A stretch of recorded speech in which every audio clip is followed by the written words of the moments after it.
My sister, 24, doesn't always make the best decisions. She can be somewhat impulsive and needs to do a better job of weighing long term consequences versus immediate gratification.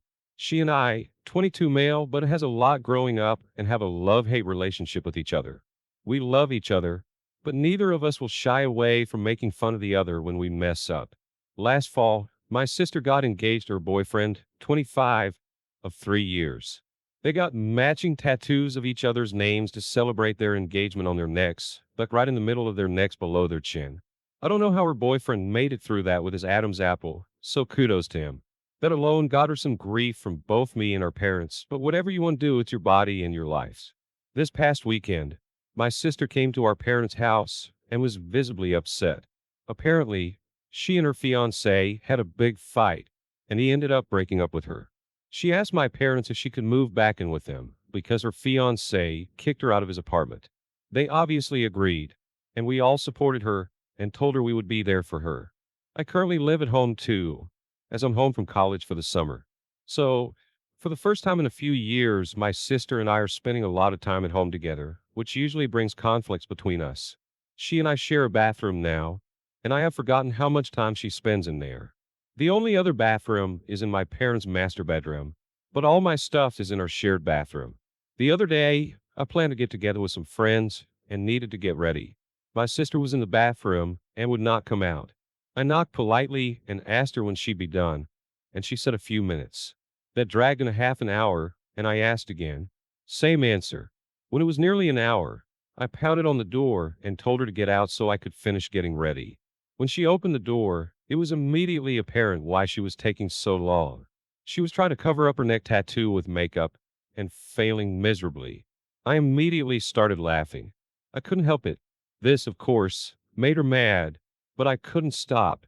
I cracked a few jokes about her needing to update her wardrobe to exclusively turtlenecks and scarves, or to find another guy with the same name, because unless she gets that thing lasered off, she's going to be looking at it in the mirror every day. She got angry with me and called me idiot, so I stopped.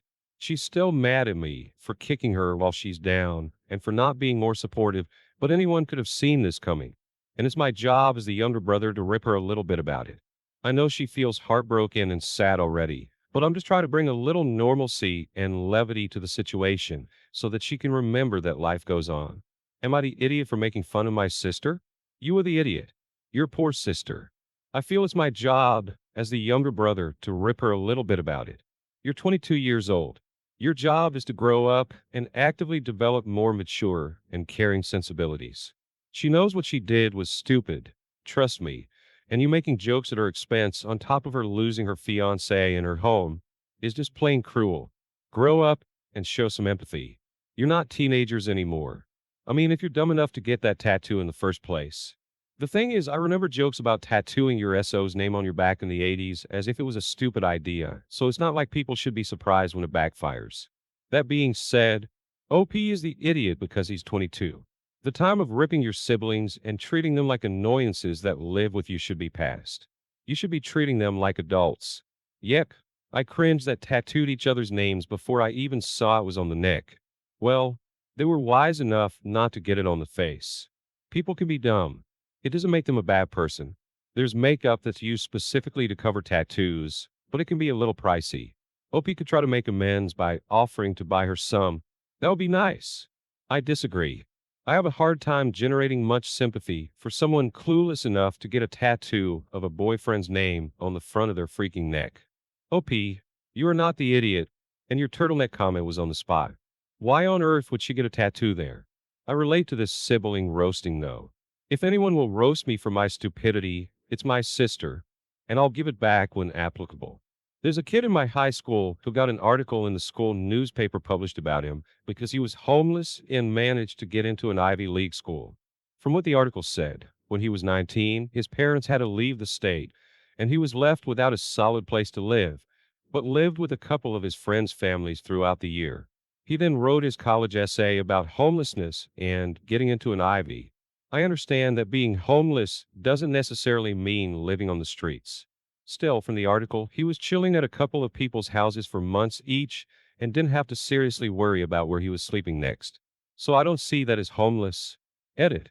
He could have gone to his parents' place anytime. He had a 60K car, his parents paid for it, and they gave him an unlimited credit card. So, it's not that hard to get 2 states over. His parents are wealthy.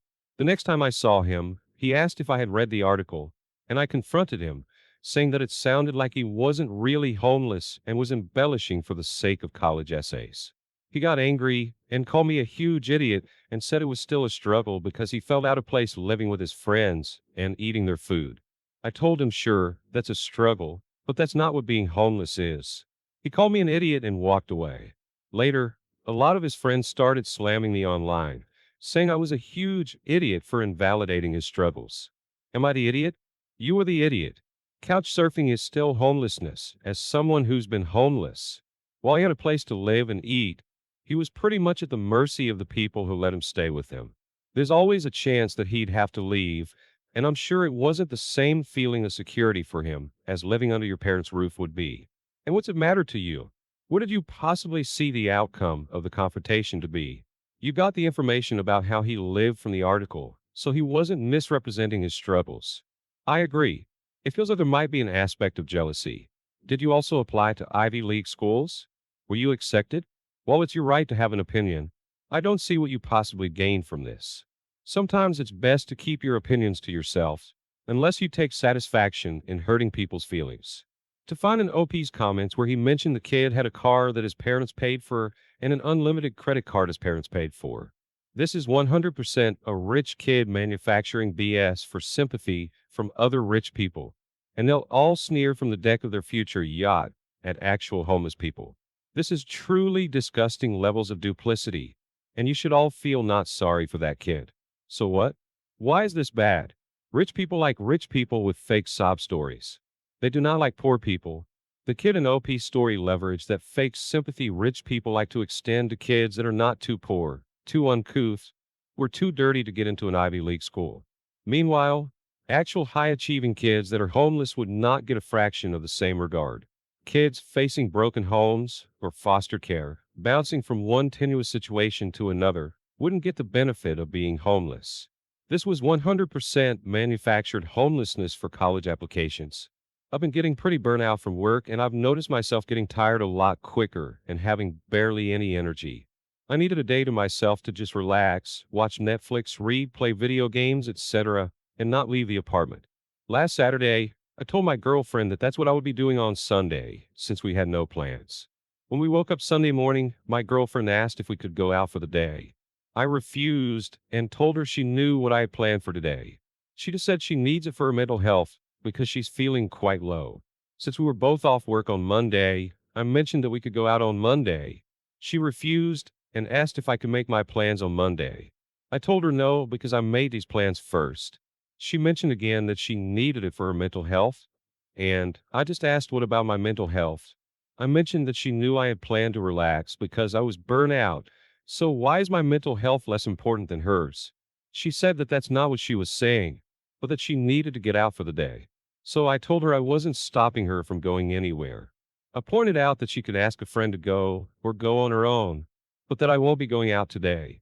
She said I was being unfair to her because I knew she struggles with mental health issues, but I just repeated that her mental health doesn't automatically come before mine, and she knew about the plans I made.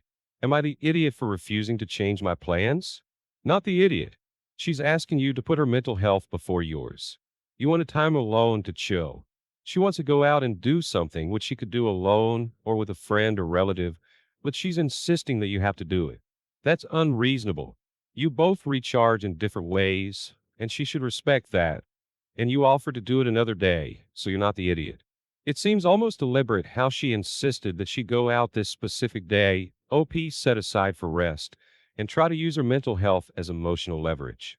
The fact that she continued to push back is, I agree, worrying. I think OP should keep an eye out for this pattern going forward. Yep, you're not her emotional support animal. You have your own needs. I completely get that level of burnout and need to decompress.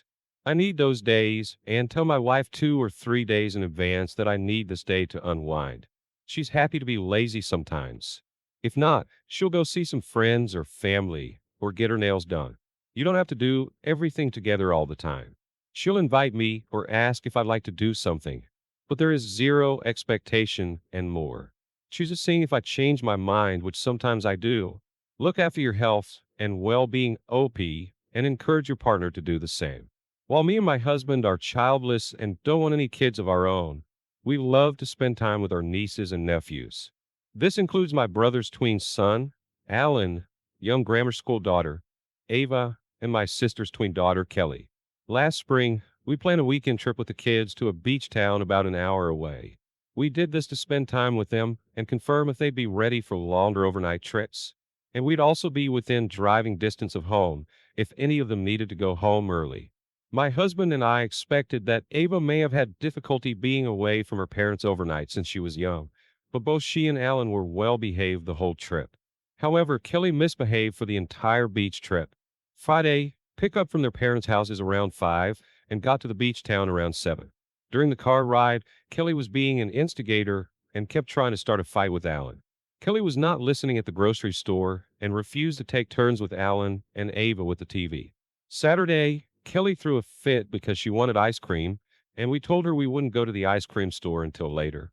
We told her she could have fruit for a snack if she was hungry, and Kelly threw some of the fruit in the trash before my husband stopped her.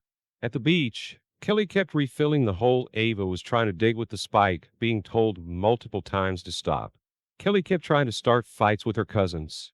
During dinner, Kelly was rude to our waitress and was sarcastic the first time we told her to apologize. Sunday, at the gift store, Kelly wanted a conch shell and a mermaid doll, but didn't have enough pocket money to get both.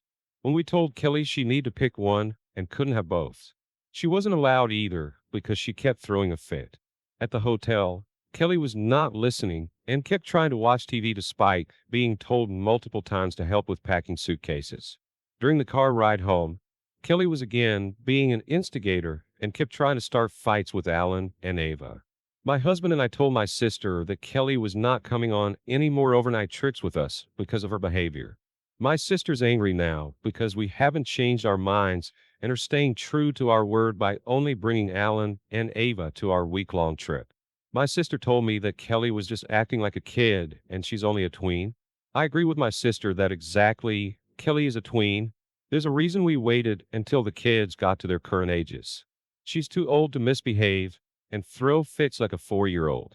She says Alan and Ava may be mature or calm for their ages, but I'm out of line to punish Kelly for not being the exception to her age, and she helps me and my husband feel good about ourselves after excluding a child. Is my sister right that we're the idiots? You're 100% not the idiot. You're on an Uncle of the Year. OMG. Not to mention losing a week of free babysitting. Don't worry about your sister either. She's just upset that you're a better parent to her child by sticking to your word than she's capable of being. Kelly's not the only one who needs to learn actions have consequences. Exactly. Sister was probably already planning a child-free week vacation. They raised a brat. Now, they have to deal with the consequences of that. I guess she throws many tantrums at home, and they placate her by giving her whatever she wants. Also, being an only child likely hasn't helped. Sorry to burst the bubble. Not all only children behave like that. Entitled and mannerless children behave like that. My cousin is the only child of his parents. He's 8 years old, and he behaves way more maturely and responsibly than this Kelly. Being an only child does not give you the green flag to misbehave. It's all part and parcel of the upbringing. We went to a birthday dinner for my daughter Maddie and her newish boyfriend Mike. They've been dating for about a year. We did gifts at the table, and Mike pulled out a box wrapped in blue paper, and it was a Tiffany bracelet. Growing up, I could never afford to give my children things like that. Maddie's other sisters were there, one with her husband who doesn't have family money, and my youngest daughter who's still a teenager. They both seemed uncomfortable as Mike put the bracelet on my daughter's wrist, and she showed it off. I pulled Mike aside later and asked him to give expensive gifts in private because my other daughters won't ever have anything that nice. He said no, he's not doing that because Maddie can have whatever she wants and her family needs to get used to it. I thought it was rude, and I told my husband later after the party, and he blew me off saying it makes her whole family seem petty and jealous that I said that. I said I was just considering our other daughter's feelings, and it's not an appropriate gift to give in front of others. My husband said what will happen when the big engagement ring or wedding comes along. Am I going to be petty then because Mike is serious about Maddie? I didn't think it was tacky of me, but the opposite because it's flaunting his money for no reason and others may get hurt feelings about the situation, and I'm just looking out for my other daughters as well. You are the idiot. It's not flaunting money for no reason. The reason is it was her birthday and she got a gift. What weird world do you live in where everyone is equal? Every group of siblings who are adults has someone who makes more money. That's life. And what a weird statement. Your other daughters will never have anything nice? Finances change. People have nice things even if they aren't wealthy. Do you think your other daughters felt uncomfortable because of the bracelet and it showed? Then you should have taught them in time to be happy for someone else getting a gift and appraise it, whether it's ugly or something you'd like to have yourself. This is basic politeness. If you need a selfish reason to be happy about your daughters, maybe her future husband, to have one wealthy child or sibling could be a very good thing. Who knows if maybe you have access to a beach house one time, or consider the fact that they can help out in case the life of a family member takes a bad turn for one reason or another. Honestly, this whole situation is really weird to me. A year-long relationship isn't newish. You sound jealous of your daughter's good fortune. Maddie and her boyfriend shouldn't have to hide their lifestyle. This is how you drive people away. Glad I'm not the only one who thinks a year is not newish. It makes me wonder if she genuinely thinks a year is newish or was trying to minimize that to justify her reaction. For now, she says her other daughters looked uncomfortable and just assumed it was because they were jealous. Your husband is correct. You're taking your feelings of inadequacy and projecting them onto your daughter. A healthy parent wants the best for their child and hopes they find someone who treats them like gold. Why don't you want that for her? You're being jealous and petty. What are you going to do next? Go to the kids' school and demand that the other students aren't allowed to wear designer labels you can't afford for your kids? You're absolutely ridiculous.